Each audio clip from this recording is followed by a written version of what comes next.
Cemalettin Afgani, farklı milliyetlere mensup, farklı çizgilerde yer alan birçok insanı etkilemiştir. Bunlardan bazıları şunlardır: Mehmet Akif Ersoy, Muhammed Abduh, Reşit Rıza, Hasan el-Benna, Ali Şeriati, Hayrettin Karaman, Said Nursi, İhsan Eli Açık, Musa Carullah, Mehmet Emin Resulzade, Mehmet Emin Yurdakul, İsmail Gaspralı, Yusuf Akçura, Ziya Gökalp, Ahmet Ağaoğlu, Namık Kemal, II. Abdülhamit, Ernest Renan. Cemalettin Afgani ilk defa tüm Müslüman halklara hitap eden, uluslararası çapta yayın yapan Urvetül Vuska isimli dergiyi çıkarmış. Osmanlı'da Jön Türkler, Mısır'da İhvan-ı Müslimin, Rusya'da İttifakul Müslimin başta olmak üzere Afganistan, Hindistan ve İran'daki birçok siyasi organizasyonun doğuşuna kaynaklık etmiş. Mısır'daki Arabi ayaklanmasında etkisi var. İran'daki İslam Cumhuriyeti'nde de, Türkiye'deki laik cumhuriyette de etkisi olan bir insan.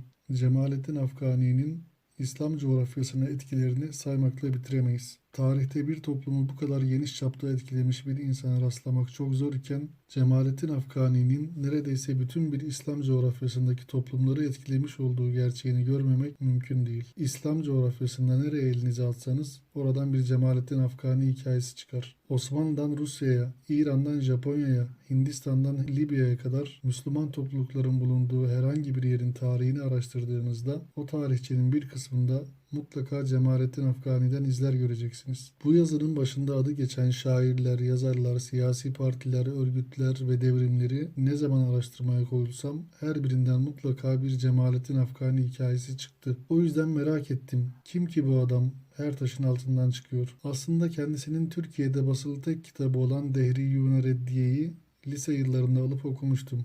Ancak İçerik bakımından bana pek hitap etmediğini hatırlıyordum. İnternet ortamında sağdan soldan birkaç bilgi topladım, okudum. Tam da kim ki bu adam her taşın altından çıkıyor sorusundaki gizli beklentiye yakışır cevapların çok olduğunu gördüm. İnternet üzerindeki çeşitli forumlar Cemalettin Afgani hakkında daha çok İngiliz ajanı, mason, dini bozmaya çalışan bir çeşit Lawrence olduğu yönünde bilgilerle doluydu. Bu dar çerçeveli araştırma neticesinde Afgani hakkında kesin bir kanaate varamadım. Çoğu yerde kötüleniyordu, ancak yukarıda belirttiğim gibi İslam coğrafyasında birçok değerli aydını etkilemiş bir insanı birkaç forum yazısı ve birkaç video ile bir kenara itmek akıl kârı değildi. Cemalettin Afgani konusunu hiçbir şüpheye yer bırakmayacak şekilde derinlemesine araştırmaya karar verdim. Cemalettin Afgani hakkında yayınlanmış ne kadar Türkçe yayın varsa hepsini satın aldım. İnternet üzerinde kendisi ya da makaleleri hakkında yazılmış ne kadar makale varsa topladım. Bütün bunları okumam aşağı yukarı bir sene kadar sürdü. Cemalettin Afgani'yi araştırırken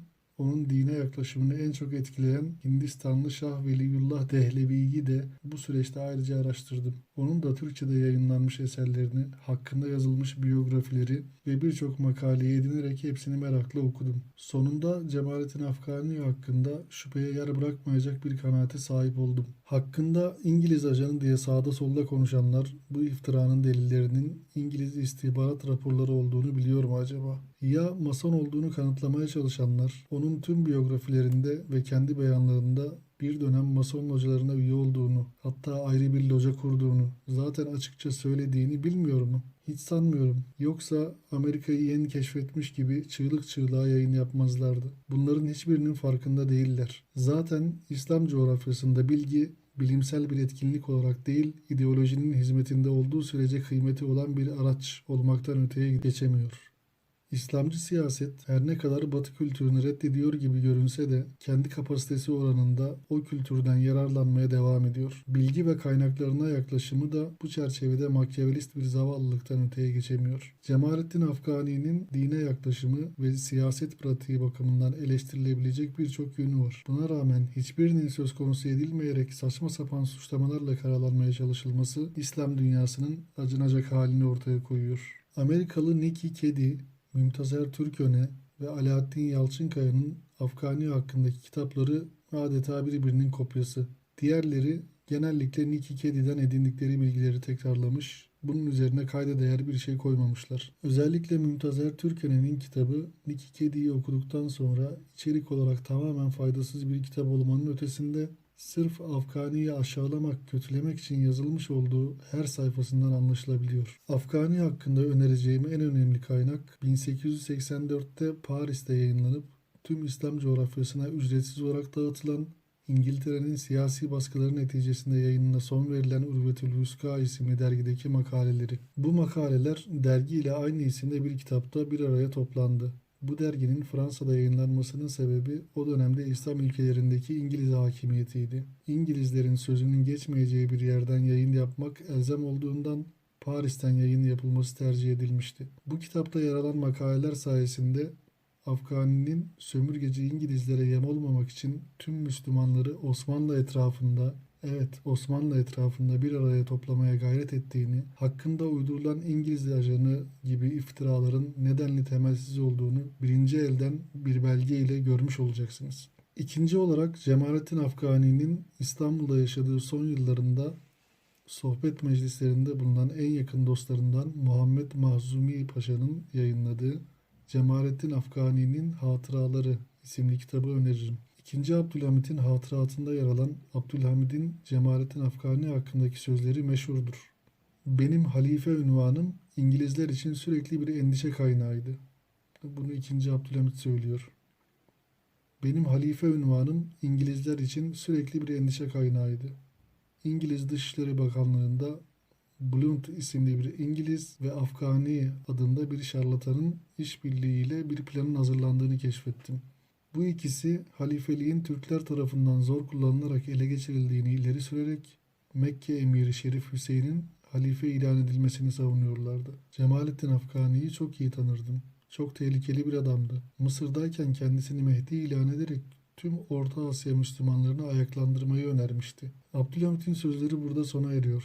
Bu sözlerin yer aldığı 2. Abdülhamid'in Hatıratı adıyla yayınlanan metinlerin Abdülhamid'e ait olmadığı, Ali I tarafından yazılmış Sultan Abdülhamid'in Hatıra Defteri meselesi başlıklı makalede bütün ayrıntılarıyla anlatılmış. İnternette arayarak rahatlıkla bulabilirsiniz ya da bu videonun açıklama kısmında bulunan linkten bu makaleye ulaşabilirsiniz. Cemalettin Afgani deyince akla gelen tartışmalı konulardan biri de Renan'ın bir Fransız gazetesinde yayınlanan İslam ve Bilim isimli makalesine cevaben gönderdiği ve Fransız gazetesinde yayınlanmış mektubu. Bu mektupta Afgani'nin dile getirdiği hususlar onun aleyhinde tezvirat yapanların başat malzemelerindendir. Bu konuyla ilgili Dücane Cündioğlu'nun yapmış olduğu detaylı çalışmayı internet üzerinde rahatlıkla bulabilirsiniz. Renan ve reddiyeler bağlamında İslam bilim tartışmalarına bibliografik bir katkı. Makalenin ismi bu.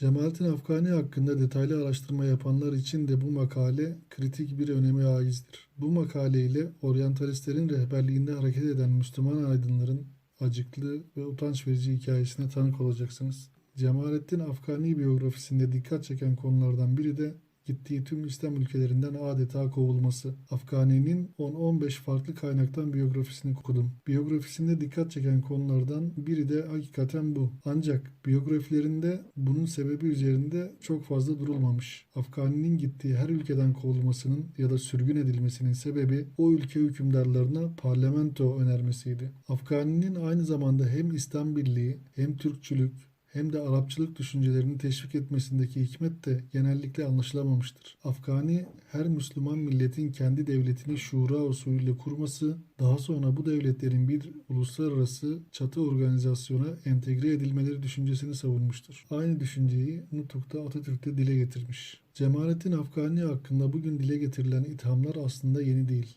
Yaşadığı dönemde de bu tür ithamlar fazlasıyla varmış ki Afgani bu konudaki isyanını kaleme dökmüş. İşte Afgani'nin hakkındaki ithamlara kendi kaleminden isyanı.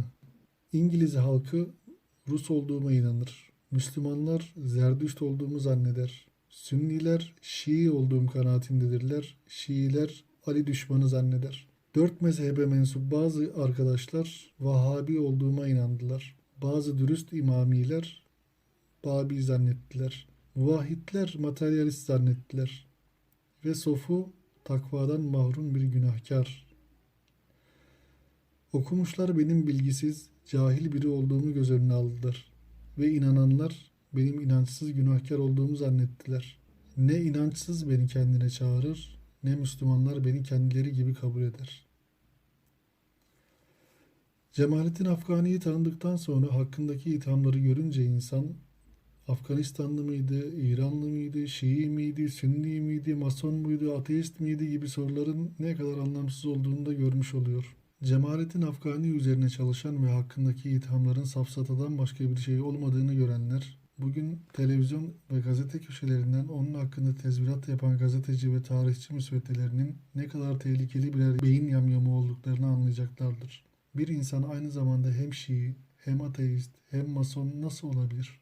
Bu yazıyı Cemalettin Afgani'yi savunmak, onu övmek ya da pazarlamak için yazmadım. Bunu yapan yayınlar zaten var. Burada benim yazacağım 3-5 satırla Cemalettin Afgani'ye meftun olmanız zaten sizin yönlendirilmeye açık, kolay kandırılabilen biri olduğunuzu gösterir. Bu yazıyla benim maksadım Müslüman toplulukların sömürülmemesi için onları uyandırma çabasıyla devlet başkanlarına, sultanlara, şahlara kafa tutmuş, hayatı boyunca İngiltere başta olmak üzere birçok devletin ajanları tarafından takip edilmiş, hakkında yüzlerce rapor tutulmuş, hem İngiliz devleti tarafından hem İslam ülkelerinin yöneticileri tarafından defalarca sürgünlere, baskılara maruz bırakılmış bir insanın bugün İslamcı çevrelerde sıkça olumsuz olarak anılmasından duyduğum rahatsızlığımı ve daha çok üzüntümü dile getirmekten ibaret.